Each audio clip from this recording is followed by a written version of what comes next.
Good morning students. हम लोग nervous system के बारे में बात कर रहे थे और नर्वस सिस्टम जो है वो हम लोगों ने पढ़ लिया था और नर्वस सिस्टम के आगे ही सेंसरी ऑर्गन्स जो है वो हमने पढ़ना स्टार्ट किए थे और हम लोगों ने आई के बारे में डिस्कस कर लिया था। आई की जो मैकेनिज्म है वो थोड़ी सी टफ है, वो थोड़ा सा समझना मुश्किल होता है। हम लोगों ने पर समझने की कोशिश की थी लास्ट टर्न पे कि कैसे क्या आई में चेंजेस होते हैं, उस तरह से इम्पल्स जनरेट होती है और वो इम्पल्स जाती है विजुअल कॉर्टेक्स तक, मतलब ऑक्सीपिटल लोब तक, और वो हमने देखा था। तो आई जो है उससे क्वेश्चंस आते हैं। मैं एक दो क्वेश्चंस पूछता हूँ आप लोगों से और फिर देखते हैं कि आप लोगों को समझ में आई या नहीं आई। तो मुझे बताओ कि आई की जो आई बॉल है उसकी जो वॉल है, दीवार जो है, उसमें 3 लेयर्स होती थी। कौन सी लेयर ऐसी है जिसमें ब्लड वेसल्स नहीं थी? ऐसी कौन सी वेसल है, सॉरी ऐसी कौन सी लेयर है जिसमें ब्लड वेसल नहीं थी? बताओ जरा। Layer which lacks blood vessel, blood vessel नहीं है, बताओ। और anterior part of sclera, anterior part of sclera, ये कौन है बताओ? रेटिना कहां से आंसर हो गया? रेटिना में तो ब्लड वेसल्स थी ना बेटा, स्क्लेरा में नहीं थी। इसका आंसर होगा स्क्लेरा, ठीक। और एंटीरियर पार्ट ऑफ स्क्लेरा जो है वो क्या है? Cornea, very good. इसका ये कॉर्निया, ठीक। अब मुझे बताओ कि जो फोटो सेंसिटिव पार्ट है आई का, जहां पे लाइट परसेप्ट होती है, वो पार्ट कौन सा है? Photo sensitive part of eye ball, जहां पे लाइट परसेप्ट होती है, जहां पे लाइट की सेंसेशंस कैरी होती है, वो कौन कौन है? Photo sensitive part, photo sensitive part of eye ball. Eye ball जो है उसका फोटो सेंसिटिव पार्ट कौन है? बताओ जरा। Photo sensitive part of eye ball, जल्दी बताओ। Photo sensitive part of eye ball. और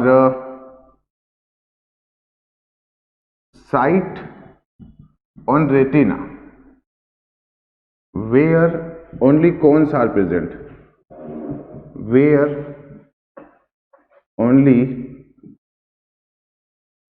cones are present, ठीक है, वेरी गुड। जो फोटो सेंसिटिव पार्ट है वो कौन है? रेटिना। और रेटिना पे ऐसा कौन सा पार्ट है या साइट है जहां पे केवल कोन्स प्रेजेंट होते हैं? केवल कोन्स प्रेजेंट होते हैं, जगह बताओ जरा। ऐसी कौन सी जगह है रेटिना पे जहां केवल कोन्स प्रेजेंट होते हैं? और order of cellular layers, order of cellular layers from inner to outer on retina. Retina पे बाहर की तरफ, अंदर से बाहर की तरफ लेयर जो है, fovea centre, fovea centralis actually, very good. ये जो है ये है फोविया सेंट्रलिस। फोविया सेंट्रलिस बताया था ना मैंने, मैक्यूला ल्यूटिया एक डिप्रेशन है, उसके अंदर सेंटर है fovea centralis. Macula lutea yellow colour का है। Order of cellular layers from inner to outer on retina, retina पे अंदर से बाहर की तरफ जो लेयर्स हैं सेल की, उनका सीक्वेंस बताओ। जो अंदर है वो सबसे पहले, फिर बीच में और फिर सबसे बाहर की तरफ कौन सी होती है, ये बताओ। और ब्लाइंड स्पॉट क्या है? ब्लाइंड स्पॉट क्या है बताओ। ब्लाइंड स्पॉट क्या है? रोडोप्सिन जो है, रोडोप्सिन जब टूटता है तो क्या बनता है? रोडोप्सिन जो है वो जब टूटता है, गैंग्लियोनिक सेल बाइपोलर, और वेरी गुड, बहुत बढ़िया, शाबाश।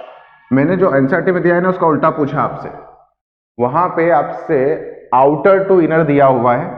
मैं आपको बताता हूं, आउटर सबसे बाहर होती है क्या? रोड्स एंड कौन, सबसे बाहर, फिर बीच में कौन, बाइपोलर न्यूरॉन्स, और देन गैंग्लियोनिक सेल्स। ठीक, ये आउटर टू इनर है, तो इनर टू आउटर क्या हो जाएगा, सबसे पहले गैंग्लियोनिक सेल्स, फिर बाइपोलर न्यूरॉन्स, फिर रोड्स एंड कॉन्स। ये जो हर्षिता ने बताया है बेटा वो गलत है। हर्षिता तुमने जो बताया है वो आउटर टू इनर बता दिया, लेकिन पायल ने जो बताया है और शिवानी ने जो बताया है वो बिल्कुल सही है।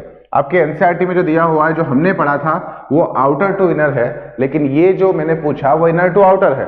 तो सबसे अंदर गैंग्लियोनिक, तो पहले क्या आएगा, गैंग्लियोनिक, फिर बाइपोलर और फिर रोड्स एंड कॉन्स। ठीक, तो यहाँ पे सबसे पहले गैंग्लियोनिक जो मैंने पूछा, फिर बाइपोलर, फिर रोड्स एंड कॉन्स। ठीक, अब ये बताओ ब्लाइंड स्पॉट क्या है, ब्लाइंड स्पॉट क्या है, और रोडोप्सिन जो है वो टूटता है तो ए और बी बनते हैं, ए क्या है बी क्या है, बताओ जल्दी बताओ।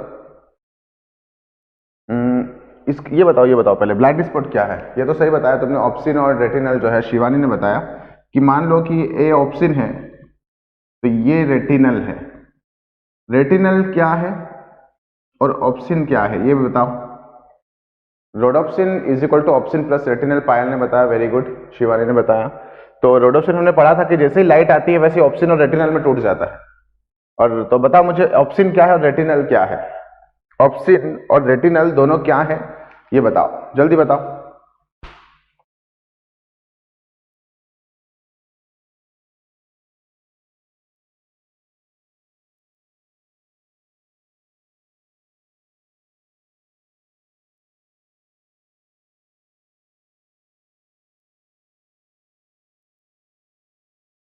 ऑप्सिन और रेटिनल बताया था मैंने आपको, मैंने बोला था कि ऑप्सिन जो है वो एक ये है और रेटिनल जो है वो इसका डेरिवेटिव है और इसमें ये पाया जाता है। बताओ,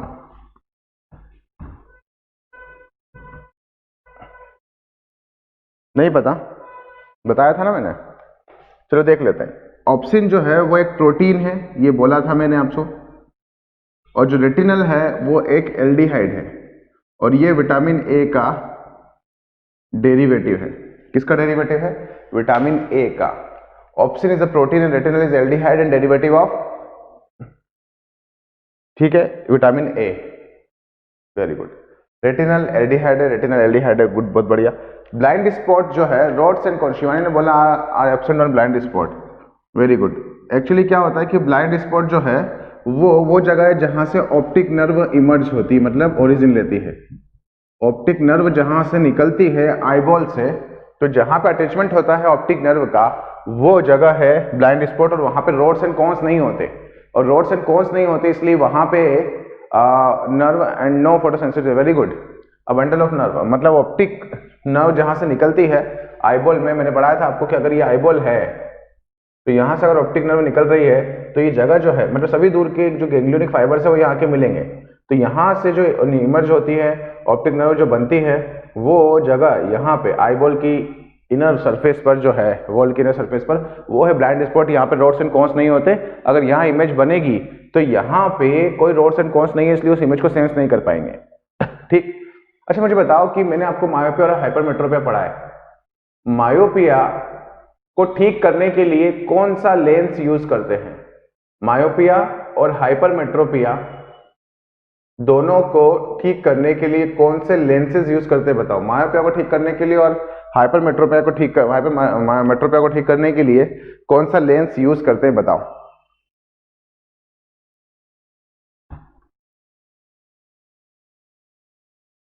जल्दी बताओ, मायोपिया को अगर ठीक करना हो तो कौन सा लेंस यूज करेंगे। मायोपिया को concave lens, very good. Myopia में क्या होता है, मायोपिया में जो पावर है वो बढ़ जाती है, लेंस के पास बन जाती है इमेज, तो उसको और फैलाना है थोड़ा सा तो कॉनकेव लेंस यूज करेंगे। हाइपरमेट्रोपिया में कॉन्वेक्स लेंस, बताया था मैंने, यहाँ पे आपको कॉनकेव लेंस यूज करना पड़ेगा मायोपिया में, और यहाँ पे आपको कॉन्वेक्स लेंस यूज करना पड़ेगा। ठीक है, मायोपिया में कॉनकेव लेंस तनिष्का ने बताया, अभिषेक ने बताया, वेरी गुड अभिषेक। हर्षिता ने बताया मायोपिया में कॉनकेव लेंस, ठीक है, लेकिन ये जो है पायल ने बताया। हाइपरमेट्रोपिया जो है उसमें क्या यूज करना पड़ेगा आपको यूज करना पड़ेगा कॉन्वेक्स लेंस। यहां तक चलो अच्छा है, आप लोग आंसर दे रहे हो, वेरी गुड, मुझे अच्छा लगा। और आंसर इसलिए दे पा रहे हो शायद आप लोगों को समझ में आ गया। तो आई के बारे में कोई डाउट तो नहीं है? आई जो मैंने पढ़ाया आपको, स्ट्रक्चर पढ़ाया पहले, फिर दूसरे दिन हम लोगों ने मैकेनिज्म ऑफ विजन पढ़ी थी, वो समझ में आ गई थी। एक्चुअली आई थोड़ा सा बड़ा है, ईयर इतना बड़ा नहीं है। ईयर के बारे में डिस्कस करते हैं हम लोग। अगला सेंसरी ऑर्गन जो है ना वो है ईयर। क्या है ये? ईयर ना। ईयर जो है हम बोलते हैं कि सुनने के लिए सेंसरी ऑर्गन है। किसके लिए? For hearing. लेकिन ये जो है ना, ये मेंटेन करता है हमारे बॉडी बैलेंस को। किसको? Responsible for maintaining body balance and posture. हमारे पोस्चर को, कि जब मैं चल रहा हूं तो बिल्कुल सीधा रहता हूं, कैसा डगमगाता नहीं हूं, तो वो जो पोस्चर है और जो बैलेंस है बॉडी का, उसमें भी ये जो है ईयर काम करता है। ये तो आप लोगों को पता ही है। हियरिंग के लिए तो रिस्पॉन्सिबल है सही, और सुनने के लिए भी रिस्पॉन्सिबल होने के साथ साथ ये बॉडी बैलेंस जो है और ये पोस्चर के लिए रिस्पॉन्सिबल है। ठीक। ईयर जो है वो हमारी बॉडी में 2 होते हैं। कितने ईयर्स होते हैं? 2 ईयर्स होते हैं। ठीक। कहाँ पे? जो फेस है हमारा उसके आइदर साइड एक इधर रहता है। अब अगर ईयर को देखें तो इसको हम डिवाइड करते हैं इनटू 3 पार्ट्स। ठीक है, सीधे लिख देता हूं मैं, ज्यादा जाएगा। 3 पार्ट्स।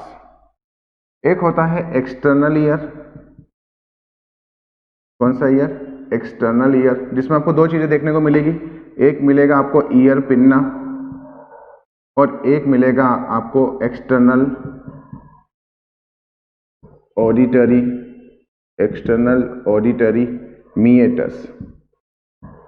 एक्सटर्नल ऑडिटरी मीएटस, या उसे ही कहते हैं एक्सटर्नल ऑडिटरी कैनाल। ठीक। फिर दूसरा पार्ट जो है वो है मिडिल ईयर।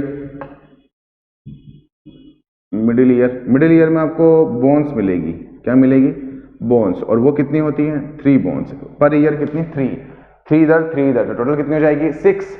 तो यहां पे अगर बोन्स देखें तो पहले जो बोन है वो है मेलियस, पढ़ाऊंगा इसके बारे में। फिर दूसरी है इंकस, और फिर स्टेपिस। स्टेपिस वो बोन है जो सबसे छोटी है हमारी बॉडी में। हमारी बॉडी की सबसे छोटी bone, smallest bone in human body कौन है? Stapes. Smallest bone in human being. मानव की सबसे छोटी बोन जो है वो कौन सी है? स्टेपिस है। तो मुझे कौन बताएगा कि हमारी सबसे बड़ी बोन कौन सी है? कोई है जो बता पाए मुझे कि हमारे बॉडी की सबसे बड़ी bone, the largest bone in human being? बताओ जरा। और एक होगा इंटरनल ईयर। इंटरनल ईयर जो है ना, उसमें जो पार्ट होता है उसे कहते हैं वेस्टिबुलो कोक्लियर। तो वेस्टिबुलो कोक्लियर में 2 चीजें आती है। एक तो वेस्टिबुलर एपरेटस, जिसमें यूट्रिकल एंड सेक्युल 2 चीजें आती हैं, और एक होता है कोक्लिया। तो ये जो है ये बैलेंसिंग के लिए है एंड पोस्चर के लिए है, और ये फॉर हियरिंग, सुनने के लिए। एक आउटलाइन बनाओ आप अभी बस कि हमें क्या पढ़ना है। एक्चुअली ईयर जो है ना, फीमर, वेरी गुड। फीमर जो है, फीमर थाई में होती है। सभी आंसर दिया। शिवानी ने बोला फीमर इन थाई, पायल ने बोला फीमर, अभिषेक ने बोला फीमर, घनश्याम ने बोला फीमर, ललित ने बोला फीमर, वेरी गुड। तो ये जो है सबसे छोटी बोन स्टेपिस है, और सबसे बड़ी जो है वो फीमर है, वो थाई में होती है। तो हम लोगों को ये चीजें डिटेल में पढ़ना है। एक्चुअली ईयर जो है ना वो थोड़ा सा कॉम्प्लिकेटेड है, उसकी मैकेनिज्म भी थोड़ी सी कॉम्प्लिकेटेड है, आसानी से समझ में आती नहीं है। तो थोड़ा सा व्यू बनाना पड़ेगा हम लोगों को, इमेजिनेशन की पावर बढ़ानी पड़ेगी, तो आपको समझ में आएगा। ठीक। हमारी जो चिटकी उंगली है ना, छोटी वाली, ये बस थोड़ी सी, मतलब इतनी सी, लगभग आधी 1 सेंटीमीटर अंदर चली जाए, इतना डायमीटर का एक गड्ढा होता है, वहां है ये इनर ईयर, इंटरनल ईयर।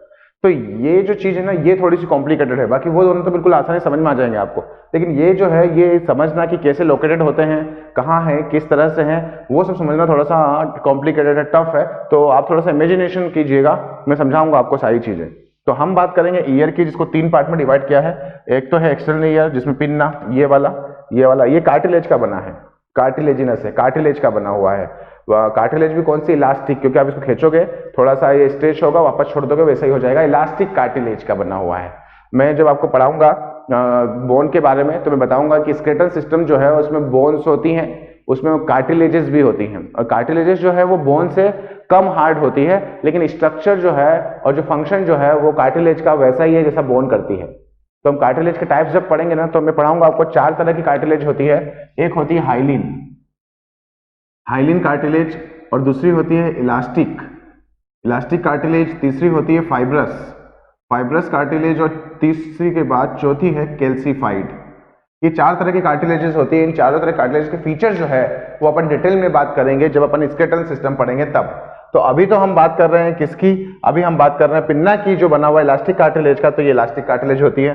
फिर हम देखते हैं कि यहाँ पे एक अंदर से नली जा रही है, नली जा रही है ना, एक्सटर्नल ऑडिटरी मीटस है कैनाल बोलते हैं।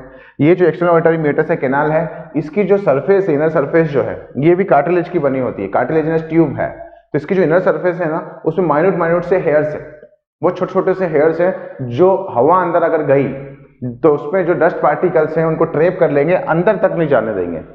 तो हेयर्स जो हैं वो, और वो कैसे ट्रैप कर लेते हैं, वहां पे कुछ सीबेसियस ग्लैंड्स होती हैं।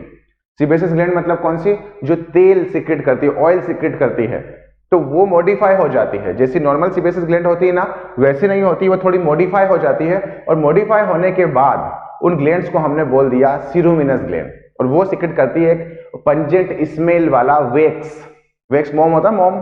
तो जो हम लोग निकालते हैं ना, अगर आप 15-20 दिन तक कान साफ मत करो तो उसको जब निकालोगे तो वो एक डार्क ब्राउन कलर का या लाइट ब्राउन कलर का एक स्टिकी सब्सटेंस जो है वो निकलता है, और वो जो है वो है वैक्स। और वो थोड़ा चिपचिपा होता है, तो जो एयर में डस्ट है वो वैक्स के साथ चिपक जाती है, और वो टिम्पेनिक मेम्ब्रेन मतलब मिडिल ईयर इनर ईयर तक नहीं जा पाती, तो इन्फेक्शन नहीं होता। और इसकी स्मेल जो है, यहाँ पे जो सीरोमिनस ग्लैंड है उसके सिक्रेशन की वैक्स की स्मेल जो है थोड़ी सी पंजेंट होती है। हमें इतना फील नहीं होता है, लेकिन जो इंसेक्ट होते छोटे छोटे से, जैसे चींटी हुई या कोई दूसरा कोई फ्लाई हुआ छोटी सी, जो कान में घुस जाते हैं, वो उनके लिए अच्छी है, मतलब उनके लिए, हमारे लिए अच्छी है, ताकि उनको वो स्मेल जो है परेशान कर देती है, इसलिए कान में नहीं घुसते। लेकिन फिर भी कुछ कीड़े जो है वो घुस जाते हैं कान में, पर फिर भी मोस्ट ऑफ दी जो इंसेक्ट्स है वो उस स्मेल से दूर भागते हैं, इसलिए ईयर में जनरली कोई इंसेक्ट जाता नहीं है। तो ये मिडिल ईयर, ये एक्सटर्नल ईयर पढ़ेंगे, उसके बाद मिडिल ईयर देखेंगे। मिडिल ईयर में बोन्स होती है जिन्हें कहते हैं ईयर ओसिकल्स। क्या कहते हैं, ईयर ओसिकल्स। कान की जो बोन्स है उन्हें कहते हैं ईयर ओसिकल्स।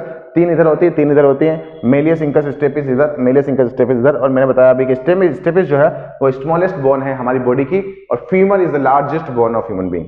फिर इंटरनल ईयर जाएंगे, वेस्टिबुलो कोक्लियर पार्ट होता है जिसमें वेस्टिबुलर एपिटस जो कि हमारे यूट्रिकल और सेक्यूल से बना हुआ है, जो बैलेंसिंग के लिए रिस्पॉन्सिबल है, और जो कोक्लिया है वो सुनने के लिए रिस्पॉन्सिबल है। तो कैसे क्या स्ट्रक्चर होते हैं ये अपन देखते हैं। थोड़ा मैं स्लो पढ़ाऊंगा ताकि आप लोगों को समझ में अच्छे से आए, नहीं तो इसका व्यू बन नहीं पाता है, तो 3-3 4-4 ड्रॉप हो जाते हैं बंदों के, फिर भी ईयर जो है वो ठीक से समझ ही नहीं आता है कि क्या है, कहाँ है, किस तरह से है। ठीक, तो अपन समझते हैं, उसके बाद बात करते हैं। ये नोट कर लीजिए, फिर पढ़ते हैं।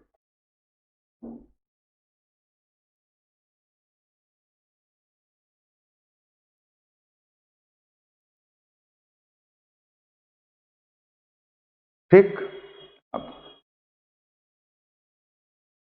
अब स्ट्रक्चर कैसा होता है ईयर का वो देख लेते हैं हम लोग।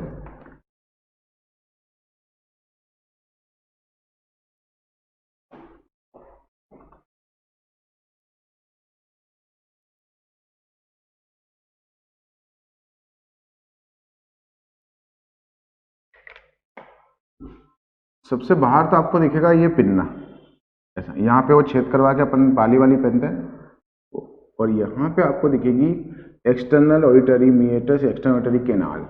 ठीक है, ये इस तरह से यहाँ पे ऐसे ये, और यहाँ पे आपको दिखेगा कान का पर्दा, ये कान का पर्दा, इसे कहते हैं टिम्पेनिक मेम्ब्रेन या टिम्पेनिक ड्रम। ठीक, और यही है वो जंक्शन एक्सटर्नल ईयर और मिडिल ईयर का। यहाँ पे आपको एक्सटर्नल ईयर खत्म होता हुआ दिखेगा, और फिर एक चेंबर दिखेगा आपको इस तरह से,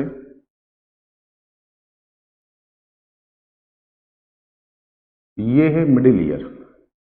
ये ट्यूब देखिए एक नीचे जा रही है, ये कौन सी ट्यूब है मैं बताऊंगा अभी। फिर यहाँ पे अगर देखोगे ना तो आपको 2 विंडो दिखेगी, एक अंडे की तरह दिखेगी ओवल विंडो ऊपर की तरफ, और एक नीचे की तरफ दिखेगी आपको गोल सी राउंड विंडो इस तरह से। ठीक, छेद है जनरली ऐसा जो कि मिडिल ईयर और इंटरनल ईयर को जोड़ते हैं। यहाँ अगर देखें तो यहाँ पे आपको बोन्स दिखेगी, सबसे अंदर की तरफ होती है, मतलब टिम्पेनिक मेम्ब्रेन की तरफ होती है मेलियस, ये है मेलियस। फिर आपको दिखेगी इंकस, ये छेने की तरह होती, कौन सी कैसे क्या होती दिखाऊंगा। फिर यहां से शुरू होती है स्टेपीज। स्टेपीज जो है वो ऐसी स्टेरिप शेप होती है, ये इंकस और ये स्टेपीज। समझ में आया आपको? समझ में आ रहा है क्या? अगर समझ में नहीं आ रहा तो मुझसे पूछ लेना, मैं सब समझाऊंगा। अभी सिर्फ बना रहा हूं, फिर समझाऊंगा मैं। फिर ये जो है यहां से आपको इस तरह से ऐसे इस तरह से यहाँ कोक्लिया ऐसे इस तरह से स्ट्रक्चर दिखेगा यहाँ से। अच्छा बनाई दिया मैंने ऐसा,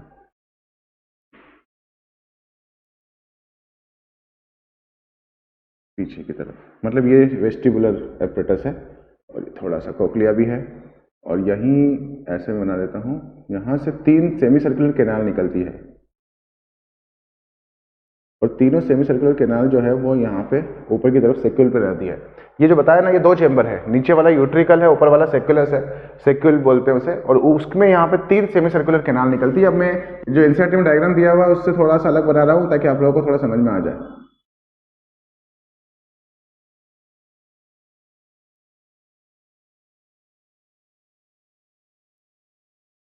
ये तीनों जो है ना, ये एक दूसरे के परपेंडिकुलर होती है, ऐसी होती है।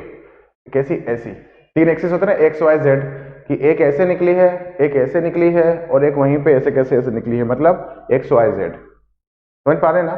तीनों जो है वो एक दूसरे के परपेंडिकुलर होती है, मतलब 90 डिग्री का एंगल होता है। ठीक, तो ये इंटरनल ईयर है और यहीं से फिर निकलती है वो 8th cranial nerve, auditory nerve, vestibulocochlear nerve, जो कि क्या लेके जाएगी, जो हियरिंग सेंसेशंस को ब्रेन तक लेके जाएगी, सुनने के लिए रिस्पॉन्सिबल पार्ट को लेके जाएगी ना। यहाँ पे अभी कोक्लिया जो है ऐसा दिख रहा है, थोड़ा सा डिफरेंट स्ट्रक्चर है। यहाँ पे हम एक्चुअली जैसा दिखता है वैसे ड्रॉ नहीं कर सकते या 3D स्ट्रक्चर नहीं बना सकते, इसीलिए थोड़ा सा वो आपको समझने में दिक्कत होती है। ठीक, तो अगर देखें तो यहाँ से लेके ये एक्सटर्नल लेयर शुरू होता है टिम्पेनिक मेम्ब्रेन तक, फिर यहां से लेके ये मिडिल ईयर शुरू होता है, फिर यहां से लेके अंदर बोन के अंदर होता है इंटरनल ईयर।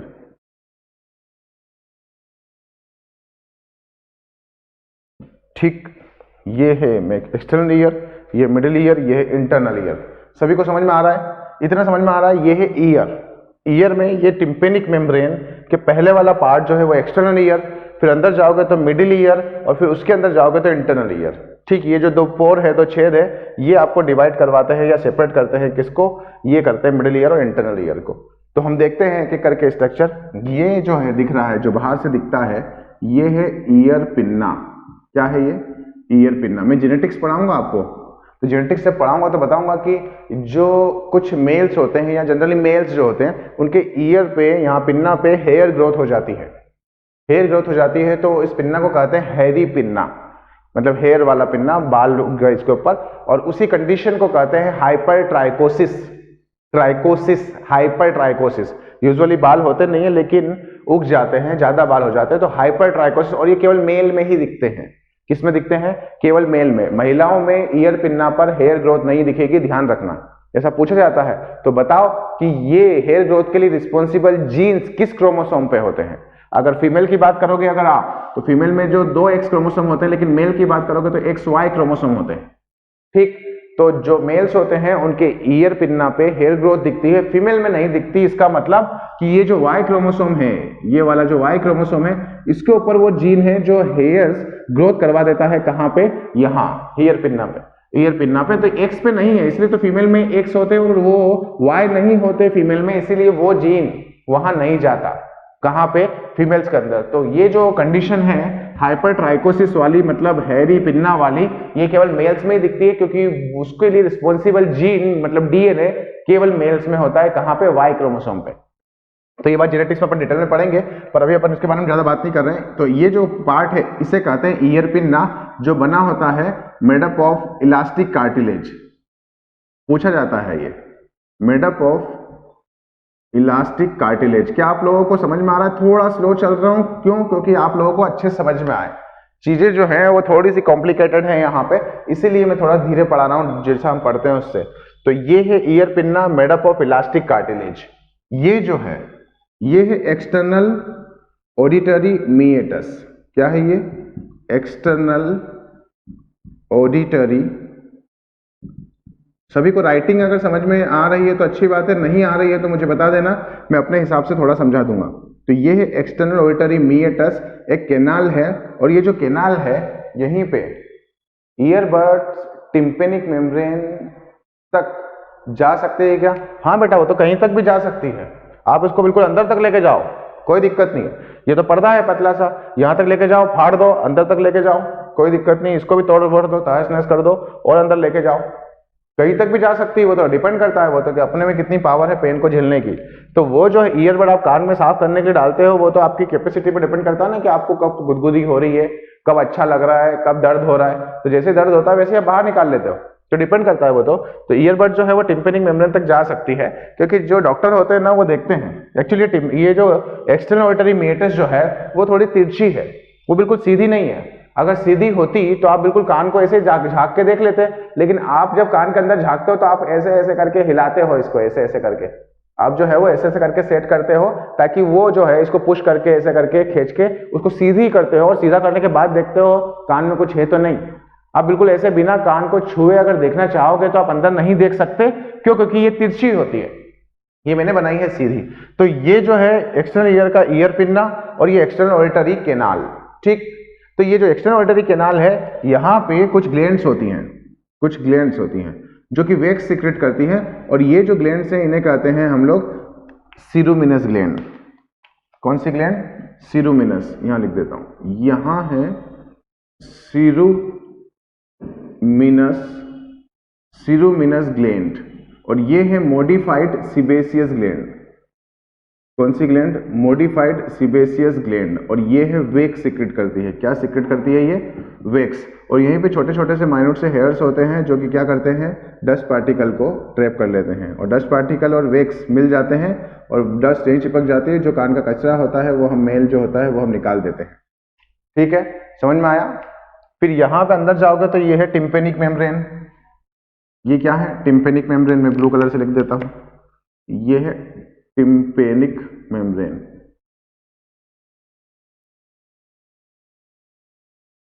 ये वाला पोर्शन, ठीक। जब जैसे ही साउंड वेव्स टकराती है वैसे ही वाइब्रेशन जनरेट होते हैं, वो मैकेनिज्म में पढ़ाऊंगा अभी आपको।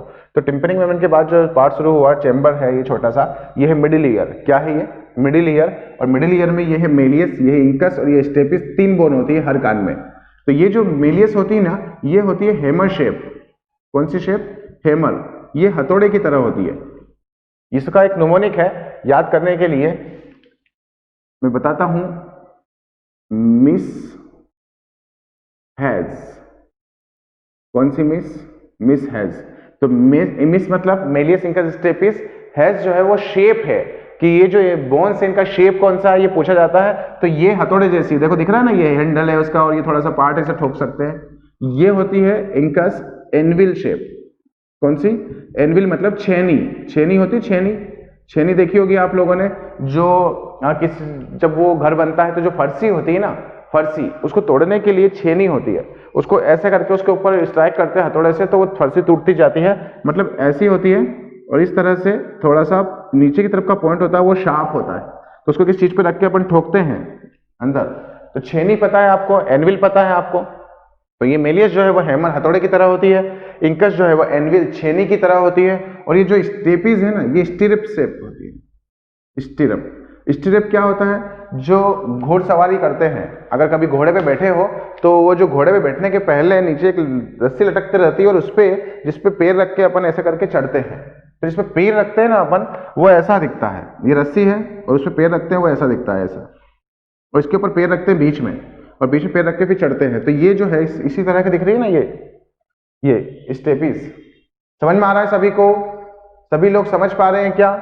तो ये जो टिम्पेनिक मेम्ब्रेन है, जहां पे टिम्पेनिक मेम्ब्रेन ये दिख रही है आपको, तो ये इसके आगे का पोर्शन जो है वो मिडिल ईयर है, और ये 3 बोन लिए हुए हैं, मेलियस, इंकस, स्टेपिस। और ये मेलियस जो है वो हैमर शेप होती है, हथौड़ी की तरह होती है, जो इंकस है वो एनविल शेप होती है, और जो स्टेपिस है वो स्टीरअप शेप होती है। सभी को दिख तो रहा है ना, ये मैंने हैमर, एनविल और स्टीरअप थोड़े छोटे लिखे हैं जगह के हिसाब से।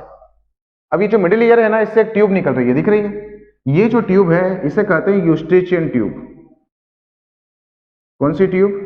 यूस्ट्रेचियन ट्यूब। ये भी कार्टिलेज की बनी है और ये भी इलास्टिक कार्टिलेज की बनी है। ये पूछा जाता है, किसकी बनी है? ये इलास्टिक कार्टिलेज की, ये वाली। ठीक, ये जो है कान जो है वो मिडिल ईयर जो है उसका पार्ट वो ट्यूब से जुड़ा हुआ है, फेरिंग से। तो ये यूस्ट्रेचियन ट्यूब जो है वो कनेक्ट करके रखती है मिडिल ईयर को फेरिंग से। तो यूस्ट्रेचियन ट्यूब जो है, मैं यहां से यहां लिख देता हूं, it connects middle ear to pharynx. तो जो फेरिंग्स है, गले वाला पार्ट है वो वाला, कभी आप फील करो, ऐसे मुंह बंद कर लो, बिल्कुल नाक बंद कर लो और हवा बाहर निकालो, और हवा नाक से और मुंह से बाहर नहीं निकलना चाहिए, और जब नहीं निकलेगी तो ऐसा लगेगा कान में से निकलने की कोशिश कर रही है। तो हवा जो है वो गले में से इस ट्यूब से यहाँ आ जाती है और यहाँ से बाहर निकलने की कोशिश करती है, तो आपको कान में से बल्जिंग फील होगी आपको, आप करोगे ना तो फील होगी। तो ये जो यूस्ट्रेचियन ट्यूब है ये फेरिंग्स में कनेक्ट करके रखती है मिडिल ईयर को।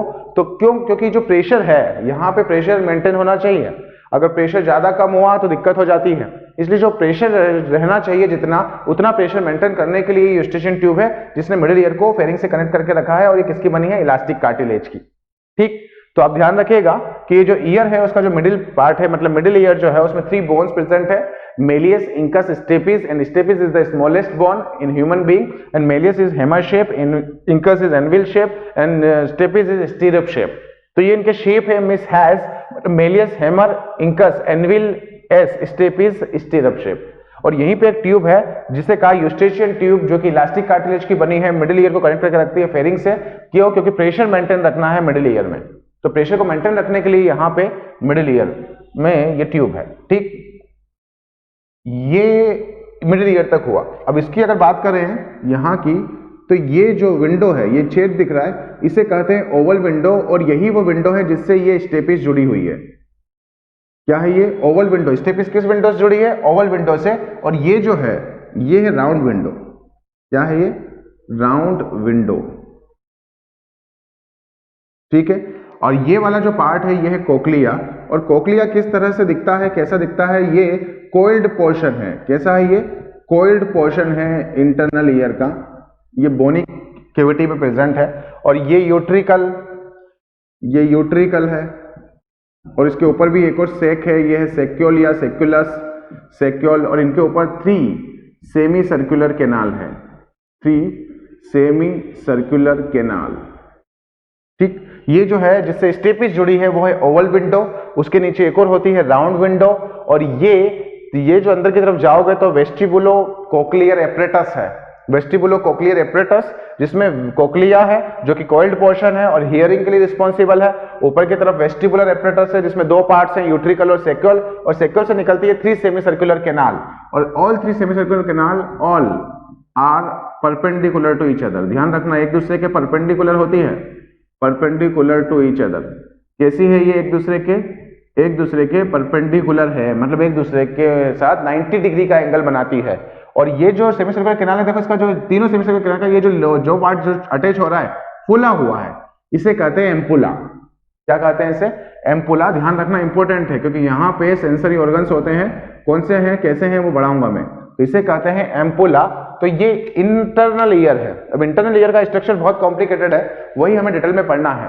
तो ये पूरा का पूरा जो पार्ट है वो ईयर है, आप लोगों को दिख रहा है, external ear, middle ear, internal ear. Internal ear थोड़ा कॉम्प्लिकेटेड है, वो पढ़ाता हूं मैं अभी, तो वो डिटेल में पढ़ाऊंगा। स्टेपिस जो है वो जुड़ी है ओवल विंडो से, उसके बाद शुरू हो जाता है इंटरनल ईयर, और ये इस तरह से पार्ट्स हैं, आप इसे नोट कर लीजिए, फिर अपन पढ़ते हैं आगे इंटरनल ईयर के बारे में डिटेल में। ठीक, तो नोट कीजिए।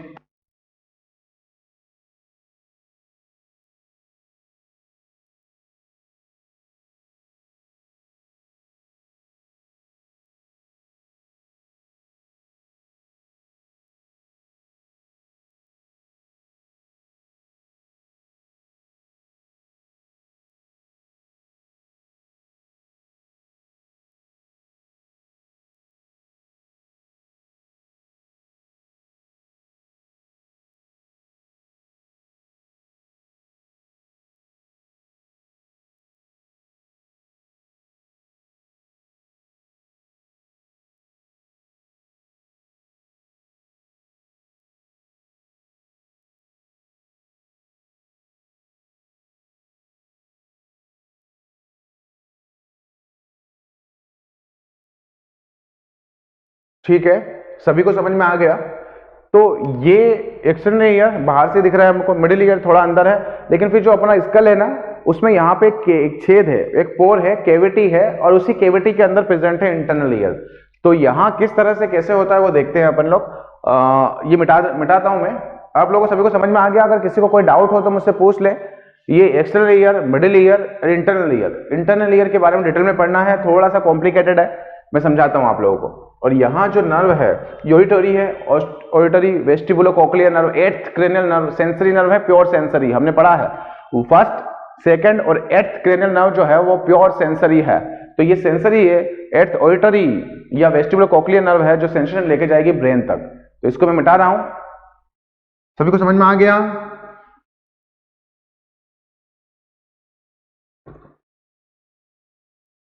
सभी को समझ में आ गया ना? अगर नहीं आया तो मुझसे पूछ लो, मैं समझा दूंगा।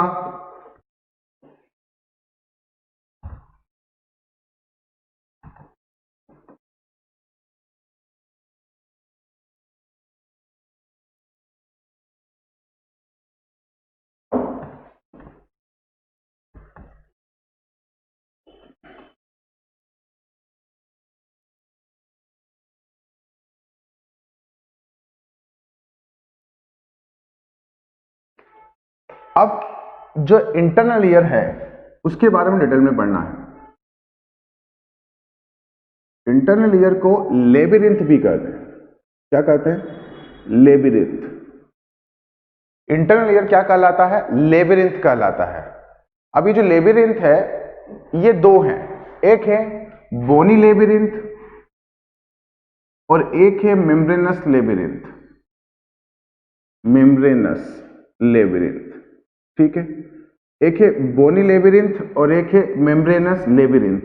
तो ये जो कैविटी है छोटी सी, वो है बोन से बनी हुई, बोन से बनी हुई कैविटी है। मतलब ऐसा सोच लो कि मैंने यहाँ पे अगर ये बोन है तो वो जो स्कूप आता है ना आइसक्रीम वाला, तो उसको इसमें डाला और यहां से वो निकाल दी।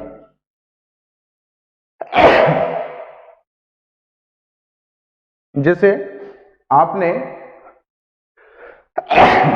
सॉरी आप लोगों ने आइसक्रीम खाई होगी कोन वाली। तो जो कोन वाली आइसक्रीम अगर आप खरीदोगे तो ध्यान से देखना कि वो खाली कोन उठाता है और उसका जो डब्बा रहता है उसमें से एक चम्मच रहती है, गोल कलर का, स्कूप बोलते हैं उसको, और उसको डाल के ऐसे करके गोला निकालता है और वो गोले को इसके ऊपर रख देता है। तो अगर जिस डब्बे में से उसने वो ये निकाला है तो उसको देखोगे ना तो उसमें ऐसा खाली जगह हो जाएगी, जितना ये निकला ना उतने ऐसी। तो ये जो है ये मान लो पूरी बोन है और बोन के अंदर ये गड्ढा है, और ये गड्ढा जो है ये इसकी बाउंड्री किससे बनी होगी? बोन से, क्योंकि बोन के अंदर ही है ये। तो ये जो पार्ट है ये बोनी लेबिरिंथ। क्या है ये? बोनी लेबिरिंथ। ठीक, समझ में आ गया? मान लो जिस कमरे में हम बैठे हैं ना ये वो गड्ढा है, जिस कमरे में हम बैठे हैं ना ये वो गड्ढा है, बोनी लेबिरिंथ वो है। अब इसके अंदर क्या है? इसके अंदर जो है ना एक बहुत बड़ा बलून है, बहुत बड़ा बलून फूला हुआ है। तो जो बलून है वो इसके अंदर फूला ऐसे फूला,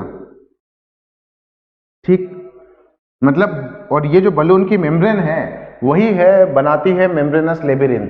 तो यहां पे हम लोग अगर देखें काट के उनको तो इस तरह से दिखेगा, मतलब ये है मेम्ब्रेनस लेबिरिंथ और ये बाहर वाला जो है वो बोनी लेबिरिंथ। इमेजिन कर पा रहे हो कि जो वेस्टिबुलर एपरेटस है, मतलब यूट्रिकल और कोक्लिया है और जो सेक्यूल है पूरा वो मेम्ब्रेन से बना हुआ है, और वो किसके अंदर प्रेजेंट है? एक बोनी कैविटी के अंदर प्रेजेंट है। तो जो बोनी कैविटी है वो बनाती है बोनी लेबिरिंथ, और जो यूट्रिकुलर सेक्युलर जो कोक्लिया जो है वो मेम्ब्रेन से बने हुए हैं, तो उसके अंदर भी जगह खाली होगी ये वाली, तो ये बनाते हैं मेम्ब्रेनस लेबिरिंथ, क्योंकि मेम्ब्रेन से बने हैं। थोड़ा इमेजिन करो कि अगर मैं इसको आड़ा कर देता हूं तो ये कैविटी ऐसी है और इसके अंदर बलून फूला हुआ है ऐसा, तो ये तो है बोनी लेबिरिंथ और ये है मेम्ब्रेनस लेबिरिंथ। इमेजिन कर पा रहे हो? और ये जो है ये ऐसा है और इसके अंदर एक लिक्विड भरा हुआ है यहाँ पे बोनी लेबिरिंथ में।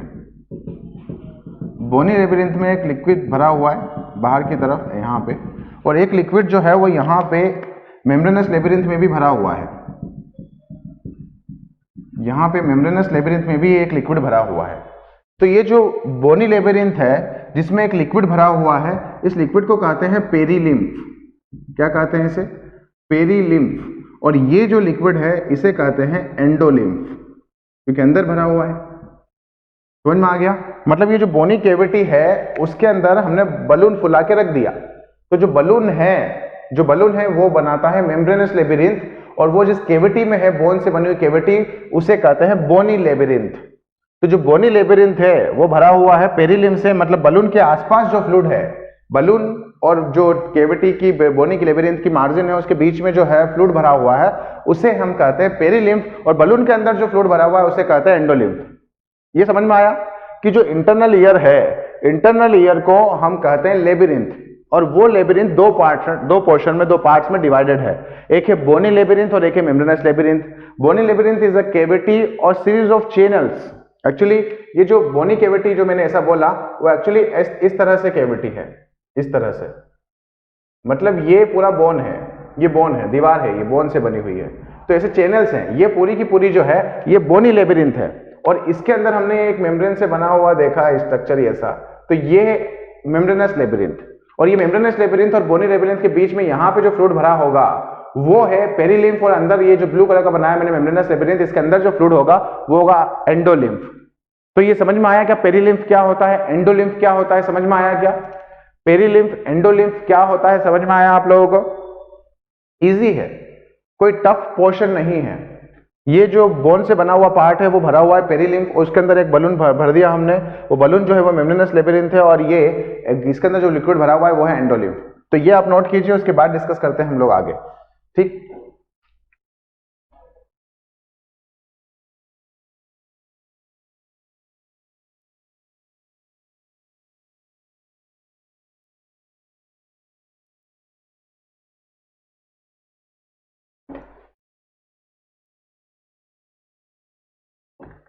अब हमें पता है कि स्टेपिस जो है वो जुड़ी हुई है किससे? ओवल विंडो से। उधर कोक्लिया भी जुड़ा रहता है किससे? ओवल विंडो से। और कोक्लिया जो है वो हियरिंग के लिए रिस्पॉन्सिबल है, तो पहले हम लोग हियरिंग वाला पार्ट देखेंगे, फिर बाद में हम लोग बैलेंसिंग वाला पार्ट देखेंगे और उसका स्ट्रक्चर देखेंगे। तो अभी हम लोग बात करेंगे कोक्लिया की। तो कोक्लिया जो है वो आपको एक कॉइल्ड स्ट्रक्चर, कॉइल्ड पोर्शन दिखेगा आपको इस तरह से, ठीक? अब उसको अगर देखें तो वो ऐसा है, लगभग ऐसा, ठीक?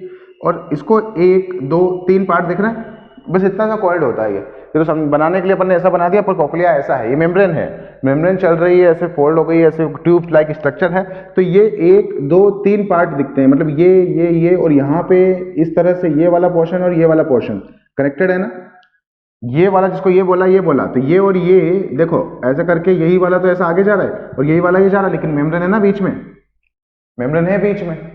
तो थोड़ा सा स्ट्रक्चर जो है वो अगर समझे हम लोग, तो ये ओवल विंडो है और यहां से इस तरह से निकलता है ये कोक्लिया, ऐसे करके इमेजिन कर पा रहे हैं, और ये राउंड विंडो पे जाके खत्म हो जाता है ऐसे ना।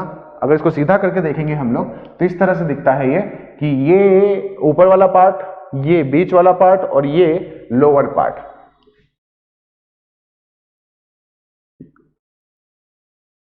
और इसके आसपास जो है वो यूट्रिकुलस सेकुलस होंगे और बोनी पोर्शन होगा आपका जो भी है ना। तो यहां अगर देखें तो ये तो है आपकी ओवल विंडो, कौन सी विंडो? Oval window. और ये है आपकी राउंड विंडो, ठीक? और इस पूरे के अंदर ये मेम्ब्रेन से बना हुआ तो भरा होगा एंडोलिम्फ, ठीक?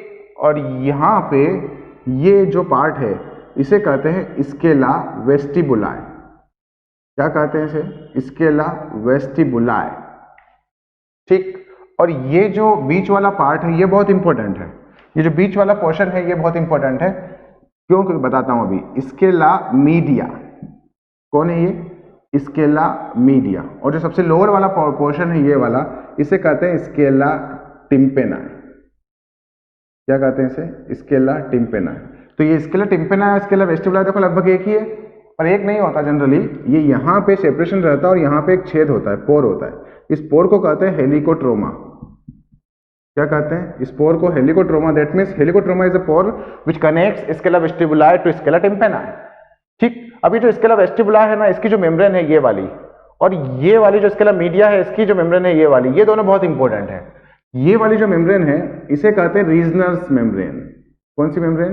रीजनर्स मेम्ब्रेन, जो सेपरेट कर रही है किसको, स्केला वेस्टिबुलाe को स्केला मीडिया से। मतलब स्केला वेस्टिबुलाe और स्केला मीडिया के बीच में जो मेम्ब्रेन है वो कौन सी है, रीजनर्स मेम्ब्रेन। और ये जो स्केला मीडिया और टिम्पेनाe के बीच में जो है वो है बेसिलर मेम्ब्रेन। कौन सी मेम्ब्रेन, बेसिलर मेम्ब्रेन, ये वाली। तो ये यहां तक आप समझो पहले तो, ये समझ में आ गया। ये ओवल विंडो यहां इधर की तरफ होगा मिडिल ईयर, और हम बात कर रहे हैं इंटरनल ईयर की। और इंटरनल ईयर एक बोनी केविटी, और बोनी केविटी के अंदर मेम्ब्रेनस लेबिरिंथ प्रेजेंट है। तो ये जो मेम्ब्रेनस लेबिरिंथ का कोक्लिया वाला पार्ट हम बना रहे हैं, तो कोक्लिया को अगर देखोगे तो उसमें 3 पोर्शन दिखेंगे। एक है scala vestibuli, scala media, scala tympani. Scala vestibuli और स्केला मीडिया के बीच में जो मेम्ब्रेन है वो है रीजनस मेम्ब्रेन। कौन सी मेम्ब्रेन, रीजनस मेम्ब्रेन। और स्केला मीडिया जो है और स्केला टिम्पेनाe जो है उसके बीच में जो है वो बेसिलर मेम्ब्रेन। और यहाँ पे स्केला वेस्टिबुलाe और स्केला मीडिया को कनेक्ट करके रखने के लिए एक पोर होता है, इसे कहते हैं हेलिकोट्रोमा। क्या कहते हैं उसे, हेलिकोट्रोमा। अब ये जो इस बेसिलर मेम्ब्रेन है ना, ये बहुत इंपॉर्टेंट है, बहुत ज्यादा इंपॉर्टेंट है। क्यों, क्योंकि यहाँ पे कुछ ऑर्गन्स होते हैं। क्या होते हैं, कुछ ऑर्गन्स होते हैं जिन्हें कहते हैं ऑर्गन ऑफ कोर्टाई। क्या कहते हैं इन्हें, इन्हें कहते हैं ऑर्गन ऑफ कोर्टाई। ये मैंने बना दिया इसे, बेसिलर मेम्ब्रेन पर होते हैं। ये है क्या, ऑर्गन ऑफ कोर्टाई। बहुत इंपॉर्टेंट है, बहुत ज्यादा, ऑर्गन ऑफ कोर्टाई। और इन्हीं ऑर्गन ऑफ कोर्टाई के अंदर रहती हैं कुछ सेल्स जो कि हैं वाइब्रेशन सेंसेशन के लिए, जिन्हें कहते हैं हेयर सेल्स। यहीं पे जो सेल्स होती हैं ऑर्गन ऑफ कोर्टाई के अंदर, इनके अंदर जो सेल्स होती हैं ऑर्गन ऑफ कोर्टाई के अंदर, उन्हें कहते हैं हेयर सेल्स। इनके अंदर क्या है, हेयर सेल्स ना। और इनके अंदर होते हैं कुछ सीलिया, स्टीरियोसीलिया, जिन्हें कहते हैं स्टीरियोसीलिया। क्या कहते हैं इन्हें, स्टीरियोसीलिया। जब मैं आप लोगों को सीलिया पढ़ाऊंगा तब बताऊंगा कि 2 तरह के सीलिया होते हैं, एक होते हैं काइनोसीलिया और एक होते हैं स्टीरियोसीलिया। जो काइनोसीलिया होते हैं वो मूवेबल होते हैं, वो ऐसे ऐसे मोशन करते रहते हैं कंटिन्यूअसली। लेकिन जो स्टीरियोसीलिया होते हैं वो अपने आप मोशन नहीं करते, उनको कोई एक्सटर्नल स्टिमुलस या एक्सटर्नल प्रेशर की जरूरत पड़ती है हिलने डुलने के लिए। समझ में आ रहा है। जैसे हमारे जो कपड़े हैं, कपड़े अगर अपन सुखा दो और हवा नहीं चल रही है तो उड़ेंगे नहीं, और अगर हवा चली तो वो उड़ेंगे, अपने आप नहीं उड़ सकते। अगर अपने आप उड़े तो वो क्या है, काइनोसीलिया। और हवा आई और फिर उनको उड़ाया तो वह स्टीरियोसीलिया। मतलब स्टीरियोसीलिया जो है वो नॉन मूवेबल है, अपने आप मूव नहीं करते। तो ये जो ऑर्गन ऑफ कोर्टाई जो बेसिलर मेम्ब्रेन पर है, उनके अंदर है हेयर सेल्स, और इनके ऊपर जो लगे होते हैं प्रोजेक्शंस सीलिया, स्टीरियोसीलिया, इसीलिए तो बोला हेयर सेल्स। ठीक। और ये जो हेयर सेल है ये ढकी रहती है एक मेम्ब्रेन से। मतलब ये जो पूरा का पूरा जो है वो ढका रहता है एक मेम्ब्रेन से, और इस मेम्ब्रेन को कहते हैं टेक्टोरियल मेम्ब्रेन। क्या कहते हैं इसे, टेक्टोरियल, टेक्टोरियल मेम्ब्रेन। अब ये जो स्ट्रक्चर है ना, इसको समझना थोड़ा सा मुश्किल है। मैं सिर्फ चीजें जो है ये एनसीईआरटी में नहीं दिया हुआ है, ये डायग्राम आपको बहुत रेयर मिलेगा, लेकिन इन इससे आपको सीधा सीधा समझ में आ जाएगा कि कौन सी चीज कहाँ है, क्या है, कौन किसको सेपरेट कर रहा है। तो ये एग्जाम के पॉइंट ऑफ व्यू से बहुत इंपॉर्टेंट है डायग्राम, ध्यान रखना। तो हम बात कर रहे हैं इंटरनल ईयर की। इंटरनल ईयर में बोनी लेबिरिंथ और मेम्ब्रेनस लेबिरिंथ। ये मेम्ब्रेनस लेबिरिंथ है, और ये पूरा का पूरा पोर्शन जो है ना वो बोन के अंदर है। ये पूरा बोन है, ये पूरा बोन है, और बोन के अंदर जो है भरा हुआ लिक्विड पेरिलिम्फ, और उसके अंदर तैर रहा है ये एंडोलिम्फ। एंडोलिम्फ से भरा हुआ मेम्ब्रेनस लेबिरिंथ। तो ये जो है ये ओवल विंडो है, नीचे राउंड विंडो है। ओवल विंडो से इस तरह से देखोगे तो यहाँ पे आपको ऊपर वाला जो पोर्शन दिखेगा वो है स्केला वेस्टिबुलाe। फिर नीचे की तरफ देखोगे तो स्केला टिम्पेनाe, और दोनों के बीच में स्केला मीडिया। और इन तीनों के बीच में 2 मेम्ब्रेन्स हैं, स्केला वेस्टिबुलाe, स्केला मीडिया के बीच में रीजनस मेम्ब्रेन, और स्केला टिम्पेनाe, स्केला मीडिया के बीच में बेसिलर मेम्ब्रेन। और ये जो बेसिलर मेम्ब्रेन है उसके ऊपर की तरफ ही जो हियरिंग के लिए रिस्पॉन्सिबल या सेंसरी जो ऑर्गन्स है ईयर के अंदर प्रेजेंट, वो प्रेजेंट होते हैं, जिन्हें कहते हैं ऑर्गन ऑफ कोर्टाई। ऑर्गन ऑफ कोर्टाई जो है उसके अंदर होती है हेयर सेल्स, और हेयर सेल्स में होते हैं स्टीरियोसीलिया, प्रोजेक्शंस होते हैं, और इन पूरे के पूरे ऑर्गन ऑफ कोर्टाई हेयर सेल्स को कवर करके रखती हैं एक मेम्ब्रेन, टेक्टोरियल मेम्ब्रेन, जो इलास्टिक मेम्ब्रेन है।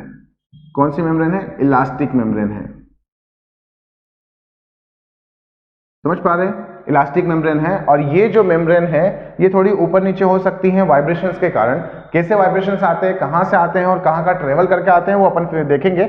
और फिर ये जो स्केला वेस्टिबुलाe है, स्केला टिम्पेनाe है, इन दोनों को जोड़कर रखने के लिए एक पोर होता है जिसे कहते हैं हेलिकोट्रोमा। तो ये आप नोट कर लीजिए, फिर मैं आपको जो एनसीईआरटी में डायग्राम दिया हुआ है वो समझाता हूं।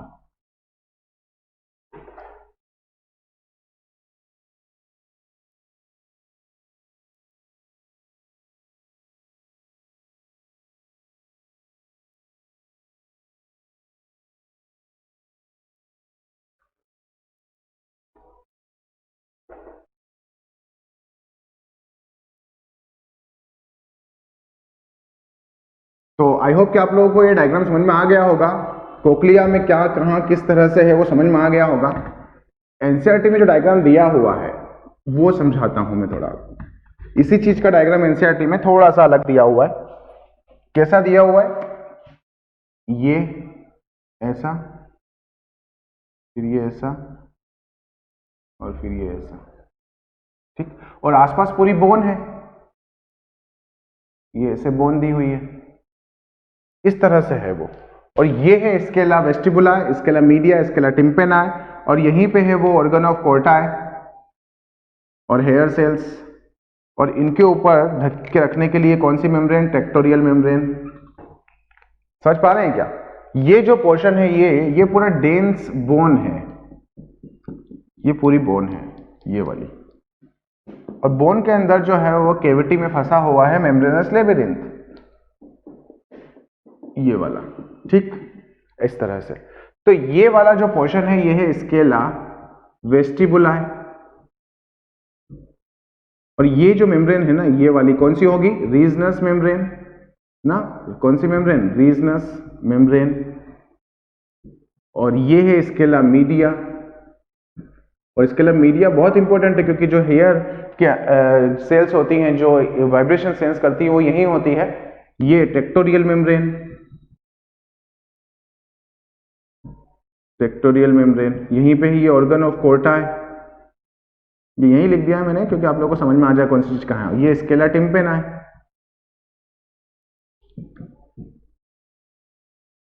और ये जो है मेम्ब्रेन जो है ये बेसिलर मेम्ब्रेन, ठीक। तो इस तरह से आपके एनसीईआरटी में थोड़ा डायग्राम दिया हुआ है, वो समझने के लिए कि ये डायग्राम कैसा है वो मैंने अब पहले वाला डायग्राम समझाया था आप लोगों को। तो आई होप कि आप लोगों को समझ में आ गया होगा। अब ये जो हमने पढ़ा ये तो हियरिंग के लिए रिस्पॉन्सिबल पोर्शन कोक्लिया पढ़ा, लेकिन अब जो है हम लोग पढ़ेंगे वेस्टिबुलर एपरेटस, जो कि हमारी बॉडी बैलेंस के लिए, पोस्चर को बैलेंस करने के लिए रिस्पॉन्सिबल है। तो वो जो चीजें हैं वेस्टिबुलर एपरेटस वाली वो हम नेक्स्ट लेक्चर में पढ़ेंगे। पर जो ईयर जो हमने आज पढ़ा स्ट्रक्चर, वो आप लोगों को समझ में आया क्या? ईयर का स्ट्रक्चर समझ में आया? अब मैकेनिज्म ऑफ हियरिंग की जो मैकेनिज्म है वो क्या होती है, कैसे होती है। अब आप लोग जो ईयर पिन्ना है ना, ईयर पिन्ना, इसको अपन इवोल्यूशन वाले चैप्टर में भी पढ़ेंगे। इवोल्यूशन वाला जो चैप्टर पढ़ेंगे ना, तो मैं आप लोगों को बताऊंगा कि इवोल्यूशन हुआ है हमारा जो एनिमल्स डेवलप्ड नहीं है, जो कम डेवलप्ड हैं, जिनमें हमारे जैसे फीचर्स नहीं है, जैसे फिश, एम्फीबियंस, रेप्टाइल्स, बर्ड्स, और फिर हम बने मैमल्स। तो फिश तो अभी कोर्डेटा है, इससे भी नीचे और भी एनिमल्स होते हैं, इकार्डर्मेटा, मोलस्का, आर्थ्रोपोडा, चीटा चीटी होते हैं ना ये सब। ये जो मोलस्का है या फिर स्नेल जो बोला है हमने, अर्थवर्म जो एनिलिड्स है, इस तरह से बहुत सारे एनिमल्स ऐसे हैं जो बहुत कम डेवलप है और उन्हीं से हम लोग इवोल्व होके आए हैं। तो जब हम लोग पढ़ेंगे कि इवोल्यूशन हुआ है लोअर एनिमल से, तो उसके एविडेंस क्या है। जब उसके एविडेंस पढ़ेंगे ना, तो हम पढ़ेंगे वेस्टिजियल ऑर्गन के बारे में। किनके बारे में? Vestigial organ. और वेस्टिजियल ऑर्गन अगर आपने सुना तो सबसे पहले अपने दिमाग में आता है अपेंडिक्स। कौन आता है? अपेंडिक्स। और अपेंडिक्स जो है उसको काट के निकाल देते हैं क्योंकि वो वेस्टिजियल है, क्योंकि उसका इंपॉर्टेंट फंक्शन हमारी बॉडी में परफॉर्म नहीं होता। हम यही तो पढ़ते हैं, वेस्टिजियल ऑर्गन वो होते हैं जो अपना फंक्शन खो चुके हैं, वो हमारी बॉडी में अपना काम नहीं करते, इसलिए जब जरूरत पड़ती है तो उनको काट के निकाल देते हैं। तो जो वेस्टिजियल ऑर्गन है वो हमारी बॉडी में 100 से भी ज्यादा है, हमारी बॉडी में 100 से भी ज्यादा वेस्टिजियल ऑर्गन है। और वो पढ़ेंगे अपन जब इवोल्यूशन पढ़ेंगे, लिस्ट पढ़ाऊंगा 100 की तो नहीं, पर कुछ इंपॉर्टेंट जो है उनकी पढ़ाऊंगा। तो बताऊंगा एक ईयर पिन्ना जो है उसकी मसल्स, ईयर पिन्ना की मसल्स जो है वो वेस्टिजियल ऑर्गन है। ध्यान रखना, ईयर पिन्ना वेस्टिजियल ऑर्गन नहीं है, ईयर पिन्ना की जो मसल्स हैं वो वेस्टिजियल ऑर्गन है, क्योंकि ईयर पिन्ना तो वाइब्रेशंस को कलेक्ट करता है, साउंड वाइब्रेशन जो है ना उसको कलेक्ट करके रखता है या कलेक्ट करने का काम करता है, इसलिए ये बेकार का पोर्शन या बेकार का पार्ट नहीं है। एक्चुअली इसकी जो मसल्स हैं, इसको हिलाने डुलाने के लिए जो रिस्पॉन्सिबल मसल्स हैं वो वेस्टिजियल है। मैं मेरे पिन्ना को नहीं हिला सकता, हिलाने की कोशिश करो, नहीं हिल सकती, लेकिन गाय जो है वो अपने कान हिला सकती है। तो गाय जो है उसके अंदर पिन्ना की मसल्स काम कर रही है, फंक्शनल है, लेकिन हमारे अंदर वो पिन्ना की मसल काम नहीं करती। गाय अपने जो कान है वो हिला सकती है, क्यों? क्योंकि उसके मुंह पे अगर मक्खी बैठी तो वो हिला के ऐसे उसको हटा सकती है, लेकिन हमारे मुंह पे अगर मक्खी बैठी तो हम नहीं पिन्ना से हटा सकते हैं। क्यों? क्योंकि पिन्ना की मसल अब काम नहीं करती। क्यों नहीं करती? क्योंकि हम अब उस मक्खी को हाथ से हटा देते हैं। तो अगर हाथ से हमने मक्खी को हटा दिया है तो ये मसल से काम करना बंद कर दिया, हमने उसका काम लेना बंद कर दिया। तो उस मसल का जब काम लेना बंद कर दिया, उसका यूज नहीं करा, तो वो अब रिग्रेस हो गई, वो खत्म हो गई, मतलब वो काम नहीं करती। जिसे ब्रेन का यूज करोगे तो डेवलप हो जाएगा, किसी भी ऑर्गन का यूज करोगे तो वो डेवलप हो जाएगा। मैं बता चुका हूं पहले भी कि हमारी बॉडी में वे ऑर्गन डेवलप होते हैं जिनका यूज फ्रिक्वेंटली होता रहता है और इवोल्यूशन के हिसाब से उनका डेवलपमेंट भी बहुत अच्छा होता है। और जो ऑर्गन यूज नहीं होते वो खत्म हो जाते हैं, नष्ट हो जाते हैं। तो ये जो ईयर पिन्ना है, इसकी मसल्स काम नहीं करती, लेकिन ईयर पिन्ना काम करता है वाइब्रेशंस को कलेक्शन के लिए, वाइब्रेशन कलेक्ट करने के लिए। तो अपन इसके आगे का पोर्शन जो है वो नेक्स्ट लेक्चर में पढ़ेंगे। मैं पढ़ाऊंगा मैकेनिज्म ऑफ हियरिंग, और एक बार कोक्लिया का जो व्यू होता है कि कान में जब जाओगे तो कहां किस तरह से आप घुसोगे, तो वो देखेंगे अपन। ठीक, तो अगर यहां तक पढ़ाया और किसी को कोई डाउट आ रहा हो तो मुझसे पूछ लीजिए। इसके आगे की कहानी हम लोग नेक्स्ट लेक्चर में पढ़ेंगे।